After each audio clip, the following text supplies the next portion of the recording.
So hello guys, तो इस weekly current affairs वाले वीडियो में मई महीने के चौथे वाले वीक का सेकंड वाला पार्ट हम कवर करने वाले हैं। और इस वीडियो के साथ मई महीने के सारे वीकली करंट अफेयर्स वाले वीडियो आपके कंप्लीट हो जाएंगे। और सबसे इंपॉर्टेंट बात, अगर आप में से कोई इस वीडियो को फर्स्ट टाइम देख रहा है तो आपको बता दूं, इन सभी क्वेश्चंस का क्विज बना करके अपनी क्रेक एग्जाम एप्लीकेशन पे मैंने अपलोड करवा दिया है, ताकि आप इन सभी क्वेश्चंस की अच्छे से प्रैक्टिस कर सकें। तो चलिए अभी शुरू करते हैं। तो पहला प्रश्न पूछ रहे हैं, किस बैंक ने सीनियर सिटीजन केयर एफडी यानी कि फिक्स्ड डिपॉजिट योजना शुरू की है? तो आंसर होगा एचडीएफसी बैंक ने। तो स्पेशली जो सीनियर सिटीजन्स होते हैं उनकी देखभाल के लिए बैंक इन विशेष एफडी पर ज्यादा इंटरेस्ट रेट देगा। अगर एचडीएफसी बैंक की बात करेंगे, स्थापना 1994 में हुई थी, मुंबई में हेडक्वार्टर है और इसके एमडी सीईओ का नाम है आदित्य पुरी। सबसे इंपॉर्टेंट रहेगा, देखो बैंक की जब भी बात होती है और खासकर अगर आप बैंक एस्पिरेंट्स हैं तो उसकी टैगलाइन आपको याद रखनी है, वी अंडरस्टैंड योर वर्ल्ड। अभी एचडीएफसी से क्या लिंक कर पा रहे हो आप, कुछ जोड़ पा रहे हो क्या करंट अफेयर से? अभी इसने एक सॉन्ग जारी किया था, हैशटैग हम हार नहीं मानेंगे। उसके अलावा याद रखना, चाइना का जो सेंट्रल बैंक है पीपल्स बैंक ऑफ चाइना, उसने एचडीएफसी में अपनी हिस्सेदारी को बढ़ा करके 1.01% कर लिया है। इसके अलावा अभी एचडीएफसी बैंक ने सेफ्टी ग्रिड नाम से एक अभियान भी शुरू किया था। बाकी ये जो बैंक लिख रहे हैं ये भी न्यूज में थे, जैसे कि सिटी यूनियन बैंक, अभी इसके जो एमडी सीईओ हैं फिर से रीअपॉइंट हुए थे, क्या नाम है उनका? एन कामाकोदी नाम है। यस बैंक के सीआरओ कौन बने थे? सीआरओ मतलब होता है chief risk officer, Neeraj Dhawan बने थे। और यस बैंक के एमडी सीईओ बने थे प्रशांत कुमार, जबकि आरबीएल बैंक के सीआरओ चीफ रिस्क ऑफिसर बने थे दीपक कुमार। फिर है, भारत ने किस देश को इंडिया नाम का वॉर गेम सेंटर बना करके सौंपा है? तो आंसर होगा युगांडा। तो अभी भारत ने युगांडा पीपल्स डिफेंस फोर्स को इंडिया नाम से एक वॉर गेम सेंटर बनाया है और उसको सौंप दिया है। और अभी युगांडा के जो राष्ट्रपति हैं यावेरी मुसेवेनी, उन्होंने इस वॉर गेम सेंटर जिसका नाम है इंडिया, उसका उद्घाटन किया है। युगांडा की बात करेंगे, ये एक ईस्ट अफ्रीकन कंट्री जिसकी कैपिटल है कंपाला, करेंसी है युगांडा शिलिंग और प्रेसिडेंट है यावेरी मुसेवेनी। फिर अभी किसने भारतीय विवाद समाधान केंद्र यानी कि इंडियन डिस्प्यूट रिजोल्यूशन सेंटर का उद्घाटन किया? तो आंसर होगा एके सीकरी ने।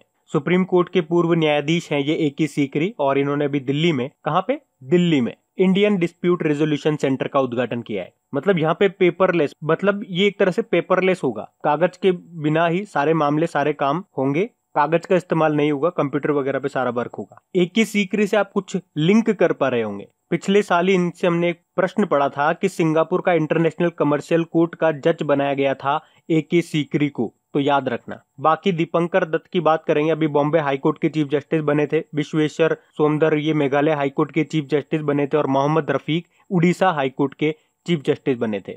अच्छा, हमारे सुप्रीम कोर्ट के चीफ जस्टिस का नाम क्या है? चीफ जस्टिस ऑफ इंडिया कौन है? अरविंद बोबड़े हैं। कौन से नंबर के हैं? 47 नंबर के। साथ में मैं आपको जब भी चीफ जस्टिस की बात होती है एक पॉइंट बताता हूँ, सुप्रीम कोर्ट के चीफ जस्टिस का जो रिटायरमेंट एज होता है वो कितना होता है? 65 ईयर होता है, जबकि हाई कोर्ट के चीफ जस्टिस का होता है 62 ईयर। तो ये डिफरेंस याद रखना। फिर किस देश ने कोरोना वायरस महामारी के बाद लगाए गए देशव्यापी आपातकाल को पूरी तरह से हटा दिया है? तो आंसर होगा जापान ने। तो जापान के जो प्रधानमंत्री हैं शिंजो अबे, उन्होंने कोरोना वायरस के नए मामलों में कमी आने लगी तो राष्ट्रीय स्तर पर आपातकाल लगाया गया था, उसे पूरी तरह से हटा दिया है। जापान की बात करेंगे तो इसकी कैपिटल टोक्यो है। इस साल आपको पता है टोक्यो ओलंपिक होने वाले थे, लेकिन कोविड-19 के कारण इसे एक साल आगे स्थगित कर दिया, अभी 2021 में होंगे। साथ में आप टोक्यो ओलंपिक के मैस्कॉट शुभंकर भी याद रखो, जो कि एग्जाम में आ चुके हैं। क्या है शुभंकर? मिराई तोबा और सोमाइती। करेंसी है येन, प्रधानमंत्री हैं शिंजो अबे। जापान के नए राजा बने थे कुछ समय पहले ही, क्या नाम है उनका? नारुहितो है। और इनके राजा बनने से नए युग की शुरुआत हुई थी जिसका नाम है रीवा युग। याद रखना, जापान की संसद को हम कहते हैं डाइट। और एक प्रश्न एग्जाम में पूछा जा चुका है जापान से कि सूर्योदय का देश, लैंड ऑफ राइजिंग सन किसे कहा जाता है? तो जापान को ही कहा जाता है। एक करंट अफेयर्स का क्वेश्चन आपको जोड़ के बताता हूँ। अभी मणिपुर के जो डॉक्टर हैं थंगजाब धबाली सिंह, उनको जापान के ऑर्डर ऑफ राइजिंग सन से सम्मानित किया गया था।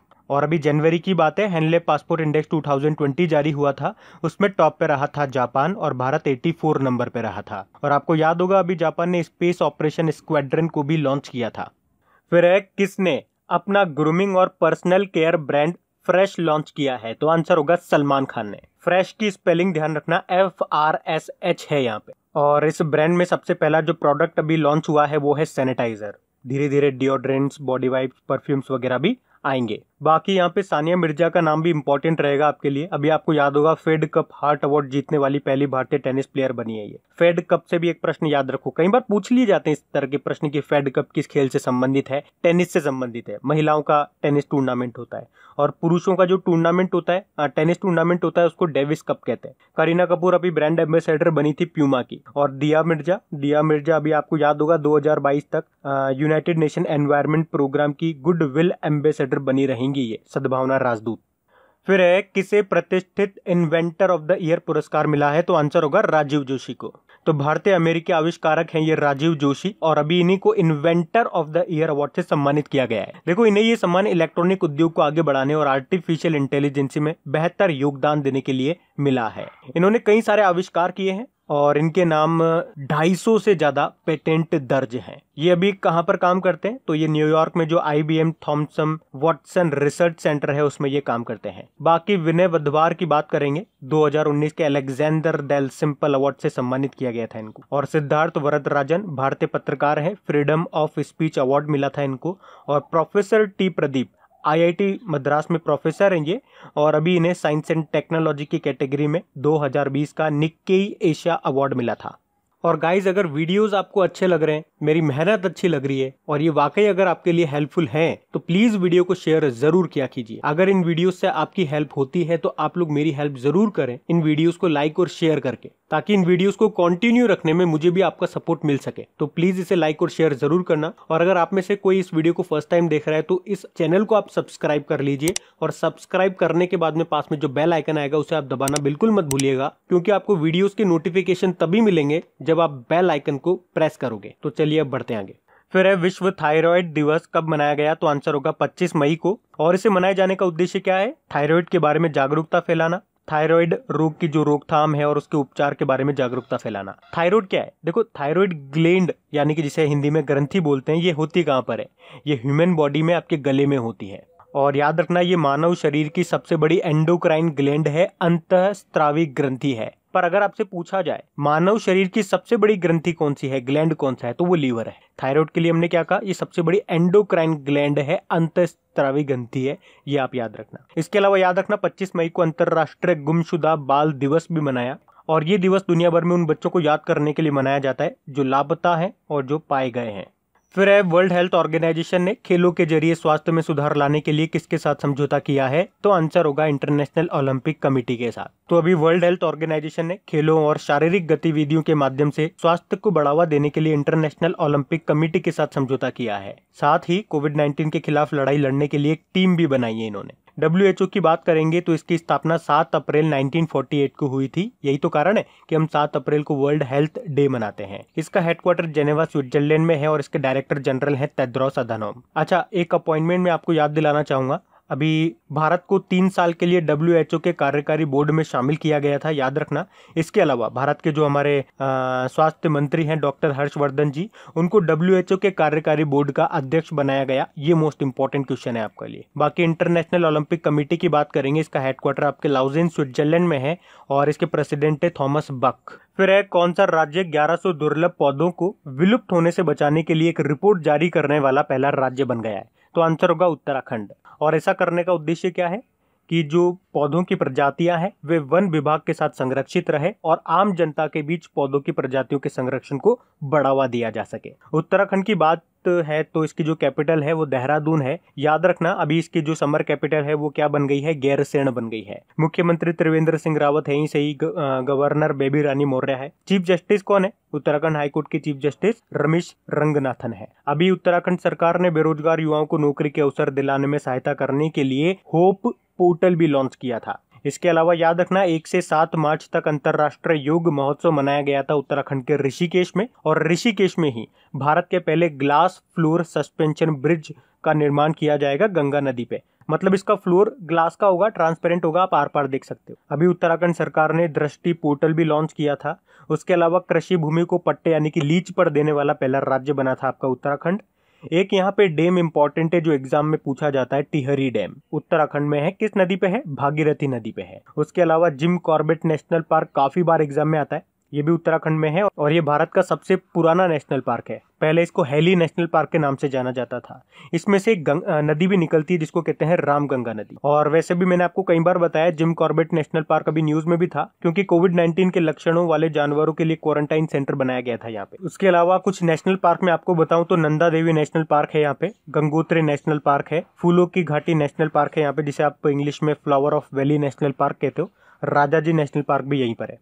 फिर अभी डीआरडीओ ने किस नाम से एक आर्टिफिशियल इंटेलिजेंसी बेस्ड एक असिस्टेंट एप्लीकेशन बनाया है? तो आंसर होगा आईना। आईना के नाम से, मतलब ये एक एप्लीकेशन है जो इंसानी चेहरों को स्कैन करेगा और उसके सत्यापन के बाद अटेंडेंस लग जाएगी। आपको पता है ऑफिस वगैरह में अटेंडेंस लगाने के लिए एक मशीन होती है, वहां पे आप थंब इंप्रेशन लगाते हो, फिर आपकी अटेंडेंस लग जाती है। लेकिन कोरोना वायरस चल रहा है अभी, तो इस समय कॉन्टेक्ट बेस्ड सिस्टम को यूज करना ठीक नहीं है, इसीलिए ये नॉन कॉन्टेक्ट सिस्टम बनाया है। देखो यहाँ पे आईना का फुल फॉर्म भी है, artificial intelligence enabled attendance. DRDO की बात करेंगे तो Defence Research and Development Organisation full form हो गया। इसकी स्थापना कब हुई थी? जब नासा की स्थापना हुई थी। और नासा की कब हुई थी? 19। हेडक्वार्टर नई दिल्ली में है, गवर्नर हैं जी सतीश रेड्डी और इसका मोटो क्या है? Strength origin is in science. इसके अलावा अभी डीआरडीओ ने ध्रुव्स DHRUVS नाम से यूवी बेस्ड सैनिटाइजर भी बनाया है और एक केमिकल फ्री कीटाणु शोधन के लिए एक यूवी डिसइंफेक्शन टावर भी बनाया है। फिर एक कौन सा राज्य ऑक्सीजन पाइपलाइन प्रणाली की स्थापना करेगा? तो आंसर होगा बिहार। तो अभी बिहार ने अगले 3 महीनों में अपने सभी अस्पतालों में ऑक्सीजन की आपूर्ति, ऑक्सीजन की सप्लाई करने के लिए मेडिकल गैस पाइपलाइन सिस्टम स्थापित करने का निर्णय लिया है। अच्छा, बिहार से एक पॉइंट मैंने आपको और बताया था। अभी बिहार सरकार ने घोषणा की है कि राज्य में कोरोना वायरस संक्रमण के कारण जिन लोगों की मृत्यु हुई है उनके परिजनों को 4 लाख रुपए की सहायता राशि दी जाएगी। बिहार की बात करेंगे तो कैपिटल इसकी पटना है और पटना हाईकोर्ट के चीफ जस्टिस हैं संजय करोल, मुख्यमंत्री है नीतीश कुमार और गवर्नर है फागू चौहान। याद रखना, भारत का पहला और एकमात्र डॉल्फिन वाइल्ड लाइफ सेंचुरी आपका बिहार में ही है। क्या नाम है उसका? Vikramshila Gangetic dolphin wildlife sanctuary. एक प्रश्न एग्जाम में पूछा गया था एक बार, मधुबनी पेंटिंग किस राज्य की है? तो याद रखना बिहार की है। और एक और प्रश्न पूछा जाता है यहाँ से, किस नदी को बिहार का शोक कहते हैं? कोसी नदी को कहते हैं। वैसे अभी कोसी मोची जोड़ परियोजना को मंजूरी मिल चुकी है, पिछले साल ही मिली थी। उसके अलावा याद रखो कि भारत के भागलपुर में खुलेगा आपके राज्य का पहला कछुआ पुनर्वास केंद्र। और बिहार दिवस कब मनाते हैं हम? 22 मार्च को मनाते हैं। 22 मार्च को एक और इम्पोर्टेंट डे मनाते हैं। कौन सा? World water day. यहाँ पे एक नेशनल पार्क भी याद रखो आप, वाल्मीकि नेशनल पार्क है और एक राजगिर वाइल्ड लाइफ सेंचुरी, ये दोनों आप याद रखो। फिर है किस राज्य सरकार ने प्रवासन आयोग यानी कि माइग्रेशन कमीशन की स्थापना करने का निर्णय लिया है? तो आंसर होगा उत्तर प्रदेश सरकार ने। तो अभी उत्तर प्रदेश सरकार ने घर लौटने वाले श्रमिकों के लिए रोजगार खोजने में मदद करने के लिए एक प्रवासन आयोग का गठन करने का निर्णय लिया है। तो अब कोई भी राज्य अगर उत्तर प्रदेश से मजदूर चाहता है तो उसे पहले इसकी अनुमति लेनी होगी और ये जो आयोग है ये निगरानी रखेगा कि श्रमिकों को उनके अधिकार तो मिल रहे हैं ना, उनका शोषण तो नहीं हो रहा है। फिर अभी चाइना ने अपने पहले मानव रहित ड्रोन हेलीकॉप्टर का परीक्षण किया है, इसका नाम बताओ। इसका नाम है AR-500C और इसे भारत तिब्बत सीमा पर तैनात किया जा सकता है निगरानी के लिए। इसका जो वजन है वो 500 किलोग्राम है, इसकी जो स्पीड है वो 170 किलोमीटर पर आवर है और ये लगातार 5 घंटे तक उड़ सकता है। कितनी ऊंचाई तक उड़ सकता है? तो 6700 मीटर तक ही उड़ सकता है। देखो चाइना की बात करेंगे तो कैपिटल इसकी बीजिंग है। याद रखना, शंघाई कोऑपरेशन ऑर्गेनाइजेशन का हेडक्वार्टर भी बीजिंग में है। एशियन इंफ्रास्ट्रक्चर इन्वेस्टमेंट बैंक का हेडक्वार्टर भी आपका बीजिंग में है। बीजिंग में ही 2022 में आपके विंटर ओलंपिक गेम्स होंगे। उसके अलावा 2022 में ही जो आपके एशियन पैरा गेम्स होंगे वो भी चाइना में होंगे और उसका शुभंकर क्या है? फेई फेई, ये आपको याद रखना है। इसके अलावा तीसरे जो एशियन यूथ गेम्स होंगे ये 2021 में होंगे, ये भी चाइना में होंगे, चाइना के शांटाऊ में। उसके अलावा 19वें एशियन गेम्स होंगे आपके 2022 में ही, ये आपके चाइना के हांगझाओ में होंगे। चाइना की करेंसी है रेनमिनबी और अभी चाइना ने अपनी डिजिटल करेंसी भी लॉन्च की है। क्या नाम है उसका? DCEP यानी कि डिजिटल करेंसी इलेक्ट्रॉनिक पेमेंट और इसके प्रेसिडेंट हैं शी जिनपिंग। अच्छा, भारत और चाइना के बीच की बॉर्डर लाइन को क्या कहते हैं? मैकमोहन लाइन कहते हैं। अभी जो FIDE-Chess.com कंपटीशन हुआ था, एक चेस कंपटीशन हुआ था ऑनलाइन, वो जीता था चाइना ने ही। और अगर बात करें अंतरराष्ट्रीय पेटेंट फिलिंग के मामले में कौन टॉप पे था? तो चाइना टॉप पे था। फिर है नाइजर में भारत के नए राजदूत यानी कि एम्बेसडर के रूप में किसे नियुक्त किया गया, तो आंसर होगा पीके नायर को। तो पीके नायर का आपको नाम याद रखना है। बाकी नम्रता एस कुमार, ये मैं आपको बता देता हूँ, स्लोवानिया में भारतीय राजदूत बनी थी। जयदीप मजूमदार, ये ऑस्ट्रिया में भारतीय राजदूत बने थे। अच्छा, एक जयदीप सरकार नाम भी न्यूज में था, ये लेसोथो जो कि एक अफ्रीकन कंट्री है, वहां पे भारतीय राजदूत बने थे। ये जयदीप मजूमदार है, वो जयदीप सरकार है, दोनों का नाम जयदीप है। तो थोड़ा सा अंतर ध्यान रखना, अपने दिमाग के दीप जलाना, जयदीप जयदीप से कंफ्यूज मत हो जाना। बाकी पीयूष श्रीवास्तव की बात करेंगे, ये बहरीन में भारतीय राजदूत बने। नाइजर की बात करेंगे, नाइजर भी अफ्रीकन कंट्री है, कैपिटल इसकी नियामी है। सबसे इंपॉर्टेंट पॉइंट बताता हूं मैं आपको, आप काफी जगह पढ़ोगे तो आपको अभी भी गलती बताया जाएगा। मैं आपसे ऐसा क्यों कह रहा हूं, क्योंकि डेली करंट अफेयर्स वाले लेक्चर में जब मैंने आपको एक क्वेश्चन बताया था तो कुछ स्टूडेंट्स ने मुझे रिप्लाई किया था कि इसकी करेंसी तो वो है। मैं आपको बता दूं, इसकी करेंसी चेंज हो चुकी है। पहले वेस्ट अफ्रीकन CFA फ्रैंक थी, लेकिन अब बदल करके इको हो गई है। इको बोल दो, एको बोल दो, ECO। एक्चुअली नाइजर की नहीं हुई, टोटल 8 अफ्रीकी देशों की करेंसी चेंज हुई थी। वो 8 भी मैं आपको बता देता हूँ। माली हो गया, नाइजर हो गया, सेनेगल हो गया, बेनिन हो गया, टोगो हो गया। कितने हो गए?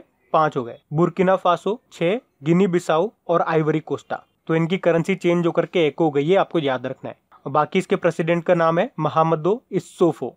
फिर है United nation military gender advocate of the year award से सम्मानित किया जाएगा किसको? मेजर सुमन को। भारतीय सेना के अधिकारी हैं ये मेजर सुमन गवानी, और इन्हीं को वर्ष 2019 के लिए United nation military gender advocate of the year award से सम्मानित किया जाएगा। अच्छा, ये प्रश्न इसलिए भी इंपॉर्टेंट हो जाता है क्योंकि ये पहला मौका होगा जब किसी भारतीय शांति दूत यानी कि इंडियन पीस गार्ड को इस पुरस्कार से सम्मानित किया जाएगा। तो ये जो मेजर सुमन है, इनको यूनाइटेड नेशन मिशन के तहत दक्षिण सूडान में तैनात किया गया था और अभी इन्होंने अपना मिशन पूरा कर लिया है। तो इस मिशन में शांति प्रयासों में उत्कृष्ट योगदान देने के लिए इन्हें यह अवार्ड मिलेगा। ये किस राज्य की है? तो ये उत्तराखंड की है। बाकी जो नाम है ये भी इंपॉर्टेंट है, अभी न्यूज में रहे थे। Rajiv Joshi inventor of the year award मिला था इनको। सौरभ लोढ़ा की बात करेंगे, 2020 का young career award in nano science and technology इनको मिला था। बाकी लेफ्टिनेंट कमांडर अक्षय कुमार की बात करेंगे, इनको vice admiral GM Hiranandani memorial rolling trophy 2020 से सम्मानित किया था। फिर अभी किस राज्य की सरकार ने शाही लीची और जर्दालू आम को डोर स्टेप डिलीवरी के लिए भारतीय डाक के साथ समझौता किया है? तो आंसर होगा बिहार सरकार ने। एक्चुअली में बिहार के मुजफ्फरपुर की है ये शाही लीची और भागलपुर का है ये जर्दालू आम, जो कि देश भर में प्रसिद्ध है। पर किसानों को फलों की बिक्री के लिए बाजारों तक पहुंचना मुश्किल होता है, इसीलिए ये ऑनलाइन बुकिंग शुरू की गई है। आपको साथ में बता दूं कि 2018 में इस शाही लीची और जर्दालू आम को GI टैग भी मिल चुका है। बाकी बिहार के बारे में आपको पीछे बता ही चुका हूँ। फिर नासा ने अपनी अगली पीढ़ी के स्पेस टेलीस्कोप का नाम बदल करके वाइड फील्ड इंफ्रारेड सर्वे टेलीस्कोप रखा है। आपको बताना इसे कब लॉन्च किया जाएगा? तो आंसर होगा 2025 में। तो अभी नासा ने अपने अगले पीढ़ी के स्पेस टेलीस्कोप का नाम बदल करके नैन्सी ग्रेस रोमन के सम्मान में वाइड फील्ड इंफ्रारेड सर्वे टेलीस्कोप रखा है इसे, और इस टेलीस्कोप को 2025 में लॉन्च किया जाएगा। अच्छा, मैंने अभी आपसे बोला नैन्सी ग्रेस रोमन, जिनके सम्मान में ये नाम रखा गया है, ये कौन है? तो यह नासा की पहली मुख्य खगोल वैज्ञानिक को आप अंग्रेजी में बोलोगे एस्ट्रोनॉमी साइंटिस्ट थी है। तो ये जो टेलीस्कोप होगा, इससे दूर के जो प्लैनेट्स होते हैं उनको खोजने में आसानी होगी, मदद मिलेगी। बाकी नासा मतलब होता है national aeronautics and space administration. स्थापना 1958 में हुई थी और इसका हेडक्वार्टर है वॉशिंगटन DC में। अध्यक्ष कौन है इसके? जिम ब्रिडस्टीन है। और याद रखना, अभी नासा ने कोविड-19 से निपटने के लिए वाइटल नाम से एक हाई प्रेशर वेंटिलेटर भी बनाया है। इसके अलावा नासा की 2024 तक चांद के साउथ पोल पर पहला मानव शिविर आर्टेमिस स्थापित करने की योजना है। एक और नाम याद रखो नासा से, क्रिस्टीना कोच का। क्यों याद रखो भैया? क्योंकि अंतरिक्ष में सबसे लंबे समय तक रहने का रिकॉर्ड बनाया था महिलाओं की कैटेगरी में, इन्होंने 328 डेज तक रही थी। फिर अभी फेसबुक ने किस नाम से एक कॉलिंग एप्लीकेशन लॉन्च किया है? तो आंसर होगा केचप के नाम से। तो इस कॉलिंग एप्लीकेशन से आप वीडियो कॉल करते समय एक साथ 8 लोगों को कनेक्ट कर सकते हो। अच्छा, इसी तरह से आपको याद होगा अभी फेसबुक ने मैसेंजर रूम नाम से एक नया फीचर भी लॉन्च किया था, जिसमें 50 लोग एक साथ वीडियो कॉल कर सकते हैं। ये कब उसने लॉन्च किया था? जब आपको पता होगा जूम एप्लीकेशन बहुत ज्यादा कंट्रोवर्सी में था कि ये डेटा वगैरह लीक करता है, ऐसा कुछ। उसके बाद फेसबुक ने ये मैसेंजर रूम नाम से एक नया फीचर लॉन्च किया था। और अभी फेसबुक ने गिफी, जो कि इमोजीज वगैरह, ऐसे मूविंग इमोजीज वगैरह बनाने की एक एप्लीकेशन है, उसका अधिग्रहण कर लिया है। फेसबुक की जो डिजिटल करेंसी है उसका नाम है लिब्रा, ये भी याद रखना। बाकी इसकी स्थापना 2004 में हुई थी और कैलिफोर्निया USA में इसका हेडक्वार्टर है और इसके फाउंडर और CEO है मार्क जकरबर्ग। अभी आपको याद होगा इसने जियो प्लेटफॉर्म में 9.99% की हिस्सेदारी भी खरीद ली है और एक शॉप्स SHOPS शॉप्स नाम से अपना ई-कॉमर्स बिजनेस भी शुरू किया है। तो इन सब कारण से अभी फेसबुक न्यूज में था, तो ये याद रखना। फिर एक किस राज्य सरकार ने वन धन योजना कोविड-19 के बाद सबक पर वेबिनार का आयोजन किया है? तो आंसर होगा राजस्थान सरकार ने। तो राजस्थान का जो साइंस एंड टेक्नोलॉजी डिपार्टमेंट है उसने ट्राइफेड और केंद्रीय जनजातीय मंत्रालय के साथ मिलकर के इसका आयोजन किया है। तो इस पहल में होगा क्या, जनजातियों को कोविड-19 से संबंधित महत्वपूर्ण सूचनाएं उपलब्ध कराई जाएंगी। वेबिनार का मतलब मैंने आपको बताया था, एक ऐसा सेमिनार जो ऑनलाइन आयोजित होता है उसे कहते हैं वेबिनार। अगर राजस्थान की बात करेंगे तो राजस्थान के देखो चीफ जस्टिस का नाम क्या है? राजस्थान हाईकोर्ट के चीफ जस्टिस का नाम है इंद्रजीत मोहन। यहाँ की कैपिटल है जयपुर और जयपुर को पिंक सिटी कहते हैं और जयपुर के परकोटे को अभी वर्ल्ड हेरिटेज साइट में शामिल किया गया था। मुख्यमंत्री है अशोक गहलोत, गवर्नर है कलराज मिश्र। अभी राजकोप सिटीजन एप्लीकेशन भी लॉन्च किया था इन्होंने, स्माइल लर्निंग प्लेटफॉर्म भी लॉन्च किया था स्टूडेंट्स के लिए और आयु एवं सेहत साथी एप्लीकेशन भी लॉन्च किया था। इसके अलावा कोरोना के कारण पूरी तरह से लॉकडाउन करने वाला पहला राज्य भी आपका यही है राजस्थान। याद रखना, भारत की सबसे बड़ी इनलैंड सॉल्ट वाटर लेक अंतर्देशीय खारे पानी की सबसे बड़ी झील आपकी राजस्थान में ही है, नाम है उसका सांबर झील। सरिस्का नेशनल पार्क है आपका यहाँ पे, रणथंबोर नेशनल पार्क भी आपका यहाँ पर है, एक केवला देव घाना पक्षी विहार भी आप याद रखो और एक ताल छापर नेशनल पार्क। ये मोस्ट इंपोर्टेंट नेशनल पार्क है आपके राजस्थान, ये आपको याद रखने। फिर अभी किस आईआईटी ने ऑटोमोटिव व एरोस्पेस उद्योग के लिए मैग्नीशियम मिश्र धातु यानी कि अलॉय का निर्माण किया है? तो आंसर होगा आईआईटी मद्रास। आपको पता है हमारा जो ऑटोमोबाइल सेक्टर हो गया, एरोस्पेस सेक्टर हो गया, वहां पे दो मेटल्स का मुख्य रूप से इस्तेमाल किया जाता है, एक तो स्टील का और एक एल्यूमिनियम का। तो अभी आईआईटी मद्रास ने स्टील और एल्यूमिनियम को रिप्लेस करने के लिए एक हल्के वजन की मिश्र धातु यानी कि अलॉय तैयार किया है। उसका ऐसा करने के पीछे कारण बताया गया है कि देखो अगर व्हीकल वगैरह में हल्की बॉडी हम इस्तेमाल करेंगे तो गाड़ी का एवरेज अच्छा आएगा तो कम फ्यूल यूज करेगी, फ्यूल कम यूज होगा यानी कि एनर्जी सेव होगी और CO2 का प्रोडक्शन भी कम होगा। फिर किस राज्य सरकार ने किसानों का अनुबंध कृषि की अनुमति दी है? अनुबंध कृषि मतलब कॉन्ट्रैक्ट फार्मिंग। तो आंसर होगा उड़ीसा। अच्छा, अभी उड़ीसा के नए चीफ जस्टिस कौन बने थे? मोहम्मद रफीक बने थे, ये नाम आपको याद रखना है। अभी इसने मो जीवन पहल, मो प्रतिभा पहल भी शुरू की थी। वैसे आप सिंपल सा याद रखो, मैंने आपको बताया एक ट्रिक, किसी भी योजना या किसी भी इनिशिएटिव के आगे अगर मो लगा हुआ हो तो वो कहाँ की होगी? उड़ीसा की होगी। इसके अलावा जो उड़ीसा के मुख्यमंत्री है नवीन पटनायक, इनको अभी पेटा ने हीरो एनिमल अवार्ड भी दिया था। पेटा की फुल फॉर्म होती है people for the ethical treatment of animal, यानी कि जानवरों के हितों के लिए काम करने वाली एक संस्था है ये।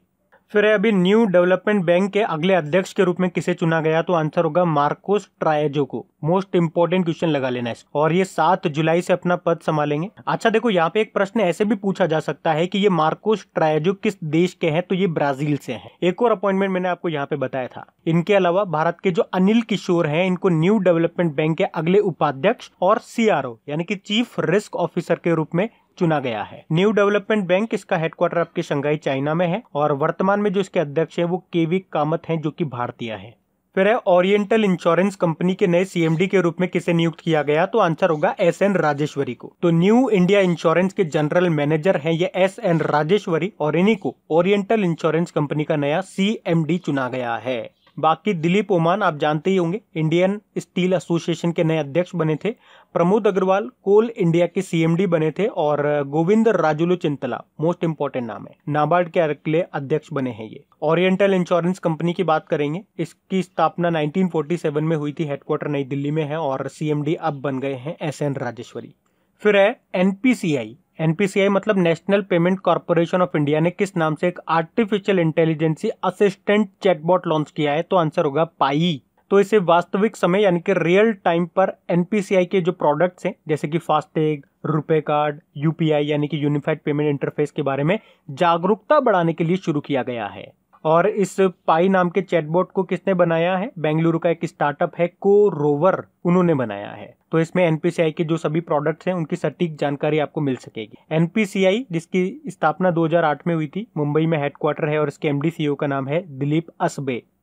फिर है द इक्काबोग नाम की बुक को अभी ऑनलाइन रिलीज किया गया है। आपको बताना इसके लेखक कौन है? तो आंसर होगा JK रॉलिंग। JK रॉलिंग आप जानते ही होंगे, हैरी पॉटर जो सीरीज है उनके राइटर हैं ये, उन्होंने लिखी है ये। और अभी इन्होंने अपनी नई बुक द इक्काबोग को अभी लॉकडाउन के समय बच्चों के लिए सिर्फ फ्री ऑफ कॉस्ट में रिलीज किया है। तो ये बुक सत्य और सत्ता के दुरुपयोग की कहानी पर आधारित है। बाकी वी कृष्ण स्वामी की बात करेंगे, ये स्पोर्ट्स जर्नलिस्ट हैं। पीवी सिंधु के ऊपर बुक लिखी इन्होंने, कौन सी? Shuttling to the top, the story of PV Sindhu. Sudha Murthy Infosys foundation के चेयरपर्सन है। How the onion got its layer नाम की बुक लिखी इन्होंने। और गिरीश कुबेर, इन्होंने बुक लिखी थी Shivaji in South Block, the unwritten history of a proud people.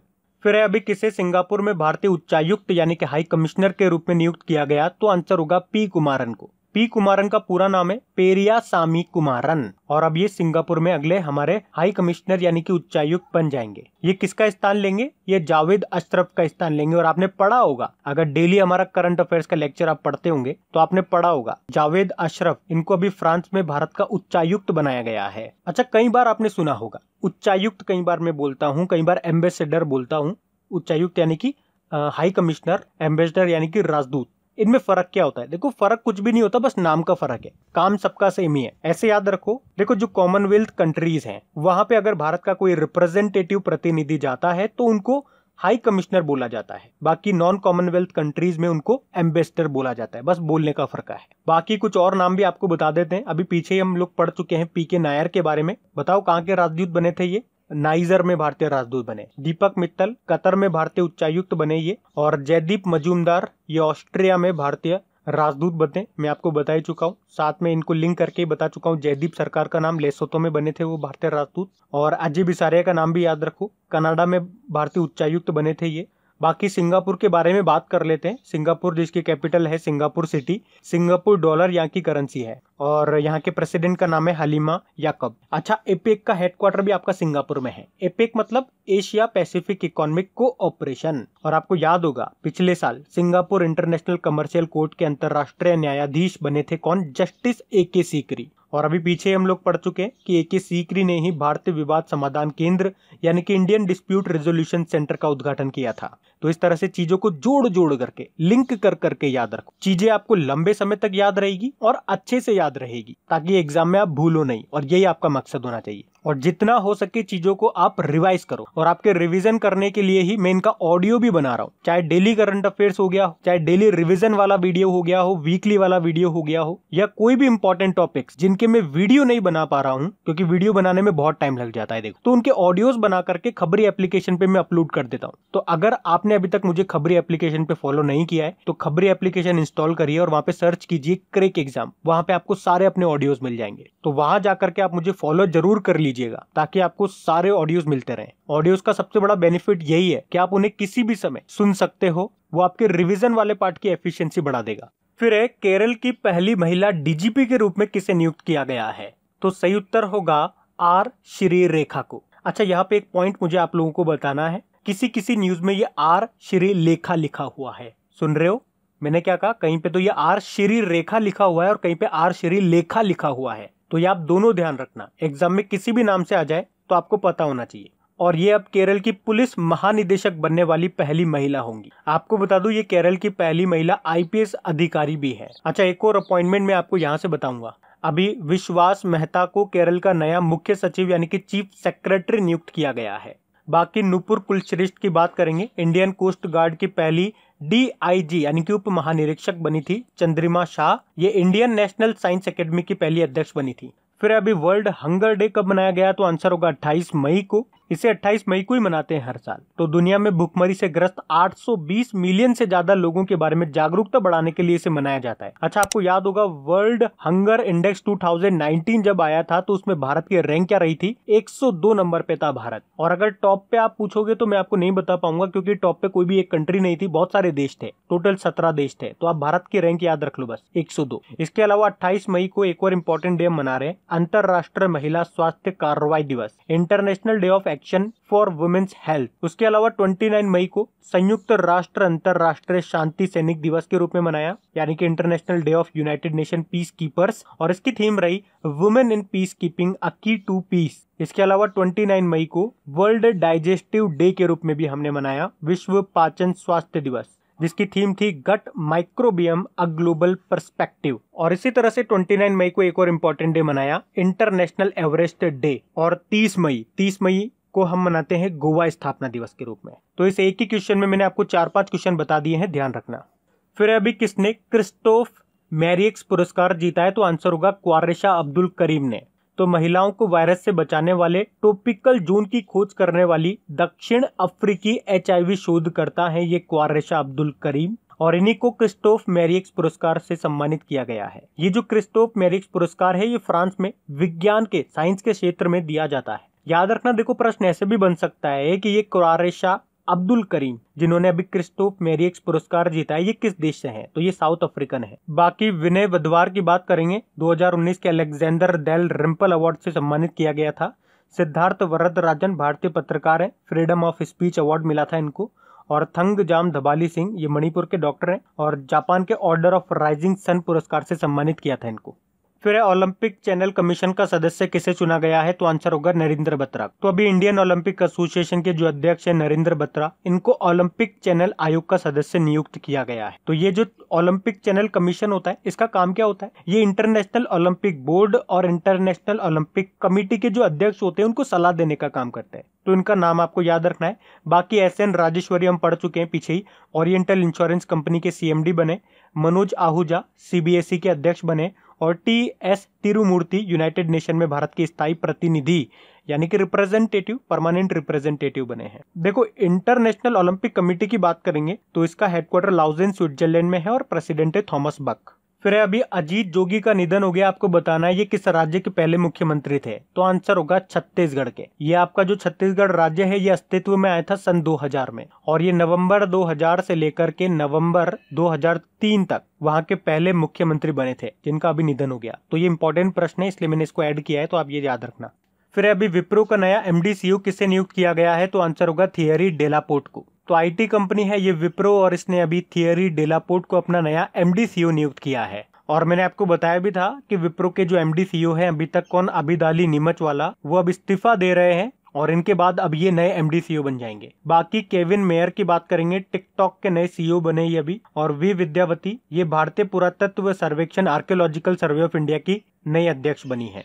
और गोविंद राजुलु चिंतला आप जान ही चुके होंगे, नाबार्ड के अगले अध्यक्ष बनेंगे ये। विप्रो की बात कर लें, हेडक्वार्टर इसका बेंगलुरु में है और वर्तमान में इसके अध्यक्ष हैं रशिद प्रेम जी।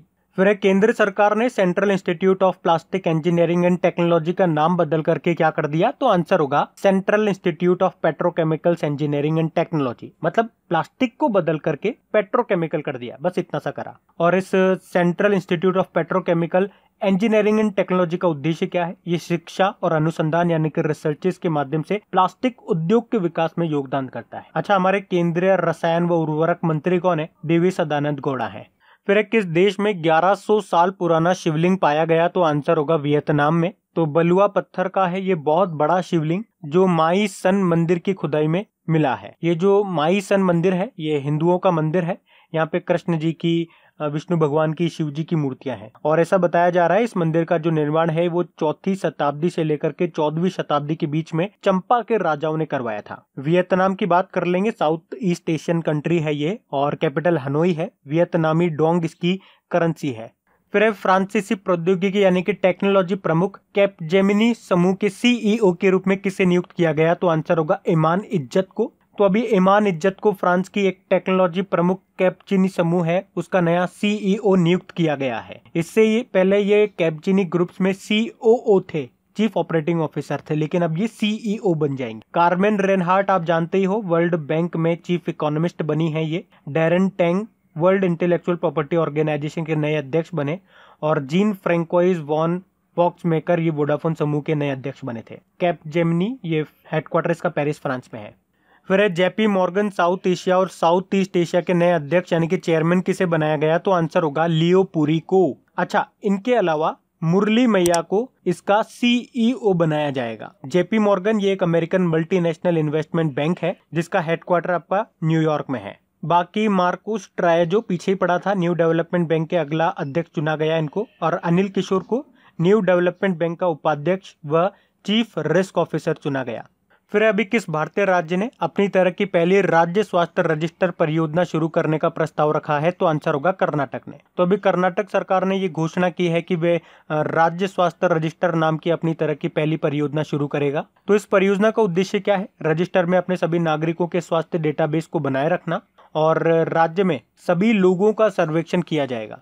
फिर भारतीय खेल प्राधिकरण यानी कि स्पोर्ट्स अथॉरिटी ऑफ इंडिया के महानिदेशक का कार्यकाल अभी 2 साल के लिए बढ़ा दिया गया। क्या नाम है उनका? संदीप प्रधान उनका नाम है। सो ये स्पोर्ट्स अथॉरिटी ऑफ इंडिया के डायरेक्टर जनरल है और अभी इनका कार्यकाल जून में खत्म होने वाला था, लेकिन अभी खेल व युवा मामलों के जो हमारे मंत्रालय है उसने इनका कार्यकाल 2 सालों के लिए बढ़ा दिया है। बाकी राहुल देव पाकिस्तान एयरफोर्स के पहले हिंदू पायलट बने थे, बहुत इंपॉर्टेंट नाम है।